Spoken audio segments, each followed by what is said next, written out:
লিটন কুমার দাসের ইনজুরির কারণে আফগানিস্তানের বিপক্ষে টি-20 সিরিজে বাংলাদেশ দলে ডাক পেয়েছিলেন সৌম্য সরকার, কিন্তু সংযুক্ত আরব আমিরাতের ভিসা না পাওয়ায় তার আর খেলা হয়নি আফগানদের বিপক্ষে।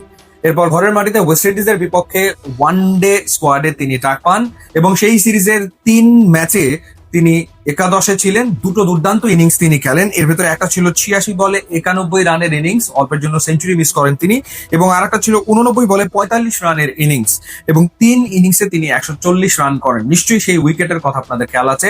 অসম্ভব স্লো উইকেট ছিল, প্রচন্ড রকম টার্ন ছিল, প্রচন্ড রকম স্পিন হচ্ছিল। সেই উইকেটে সৌম্য সরকার 3 ইনিংসে 140 রান করেন, কিন্তু তাকে ওয়েস্ট ইন্ডিজের বিপক্ষে টি-20 সিরিজে বিবেচনা করা হয়নি। এরপর আমরা দেখলাম যে ঘরোয়া ক্রিকেটে সৌম্য সরকারের ব্যাট হাসছে, তিনি রান করছেন।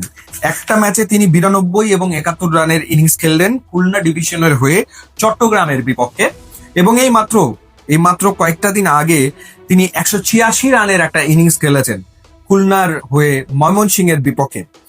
তার মানে হচ্ছে যে সৌম্য সরকার এই মুহূর্তে ইনফর্ম ক্রিকেটার। ওয়েস্ট ইন্ডিজের বিপক্ষে 91 করেছেন, ডোমেস্টিকে 186 করলেন। 4 বছর পর বাংলাদেশের ফার্স্ট ক্লাস ক্রিকেটে তিনি সেঞ্চুরির দেখা পেয়েছেন।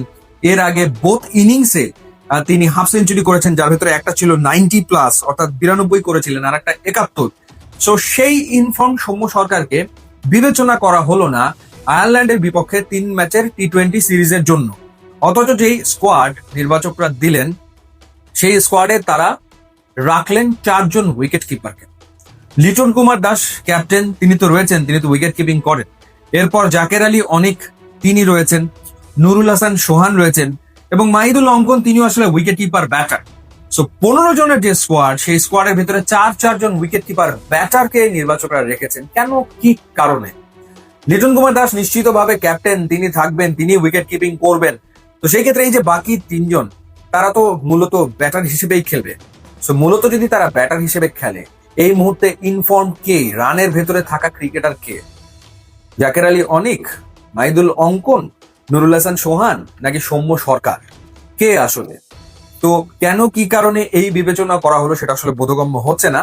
এবং এক্সপিরিয়েন্সের কথা যদি বলি, সৌম্য সরকার এই 3 জনের চেয়ে অনেক বেশি এক্সপিরিয়েন্সড ক্রিকেটার। তো সামনে যেহেতু একটা টি-20 ওয়ার্ল্ড কাপ রয়েছে আর কদিন পরেই, যেহেতু সৌম্য এই মুহূর্তে রানে রয়েছে, ওয়েস্ট ইন্ডিজের এগেনস্টে হোয়াইট বল ক্রিকেটের একটা সিরিজে তিনি একটা 90+ ইনিংস খেললেন, যেটা সেঞ্চুরি হতে পারত, একটা অলমোস্ট 50 ইনিংস খেললেন। তাকে আয়ারল্যান্ডের বিপক্ষে এই সিরিজটাতে খেলানোর একটা দুর্দান্ত সুযোগ ছিল সিলেক্টার্সদের, এবং দেখা উচিত ছিল যে সৌম্য কি অবস্থায় রয়েছে।